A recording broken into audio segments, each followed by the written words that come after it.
সভাপতি, গার্মেন্টস শ্রমিক ফ্রন্টের সংগ্রামী সভাপতি কমরেড হাসান আবু সুলতান, সভায় উপস্থিত গার্মেন্টস শ্রমিক ফ্রন্টের সংগ্রামী সাধারণ সম্পাদক সেলিম মাহমুদ, গার্মেন্টস শ্রমিক ফ্রন্টের সংগ্রামী অর্থ সম্পাদক সাইফুল ইসলাম শরীফ, গার্মেন্টস শ্রমিক ফ্রন্টের নেতা আলামিন হাওলাদার শ্রাবণ, গার্মেন্টস শ্রমিক ফ্রন্টের অন্যান্য নেতৃবৃন্দ এখানে যারা আছেন তাদের সকলকে গার্মেন্টস শ্রমিক ফ্রন্ট কেন্দ্র কমিটির পক্ষ থেকে সংগ্রামের শুভেচ্ছা জানাচ্ছি। বন্ধুগণ, আজকে আমরা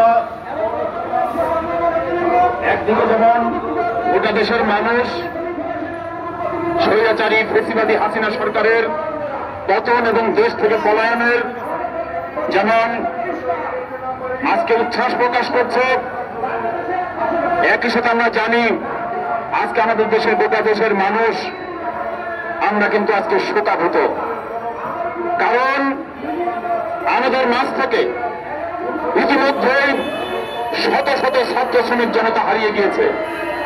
আপনারা জানেন এই আন্দোলনে গত 1 জুলাই থেকে যে আন্দোলন শুরু হয়েছিল, বিশেষ করে আমাদের প্রিয় ছাত্র ও রংপুর রোকেয়া বিশ্ববিদ্যালয়ের ছাত্র আবু সাইদের পুলিশের সামনে দাঁড়িয়ে বুকটি দিয়ে দাঁড়িয়ে তার যে আত্মাহুতি, সেই আত্মাহুতির মধ্য দিয়ে গোটা বাংলাদেশের মানুষ, আমাদের ছাত্র জনতা শ্রমিক তারা যে অভূতপূর্ব আন্দোলন শুরু করেছিলেন, সেই আন্দোলনে আমরা দেখলাম পুলিশ কিভাবে পাখির মতো গুলি করে শ্রমিকদেরকে হত্যা করেছে, ছাত্রদেরকে হত্যা করেছে। ইতিমধ্যে আপনারা সেই সমস্ত ভিডিও, আপনাদের ক্লিপ ইতিমধ্যে আপনাদের সামনে দেখেছেন।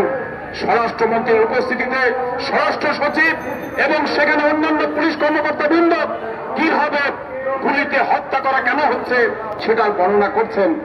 আজকে কি এটা প্রমাণ করার অপেক্ষা রাখে যে কিভাবে এই হত্যার নির্দেশ দেওয়া হয়েছে, যে মানুষকে সরানোর জন্য যে হাজার হাজার ছাত্র শ্রমিক জনতা মিছিলে আসছে তাদেরকে নিবৃত করার জন্য, তারা যাতে না আসে তাকে নিশ্চিত করার জন্য গুলি করা হয়েছে, হত্যা নিশ্চিত করার জন্য গুলি করা হয়েছে।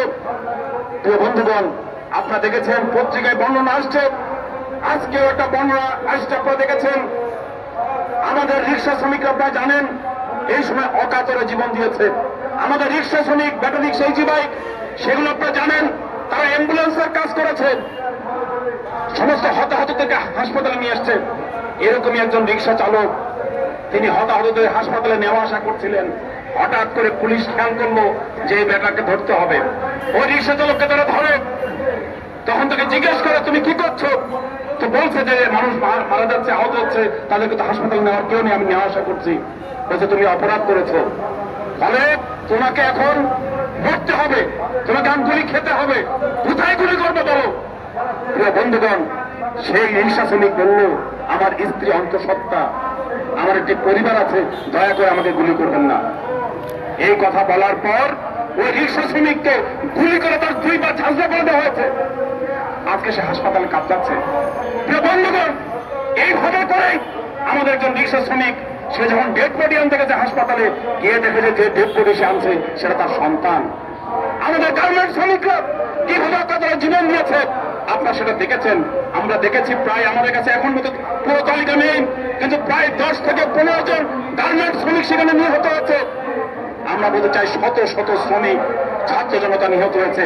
আপনারা শুনলেন প্রায় 600-র কাছাকাছি আজকে আমাদের ছাত্র শ্রমিক জনতা সহ পুলিশ বিভিন্নভাবে নিহত হয়েছেন, আওয়ামী লীগের কর্মীরা আছেন।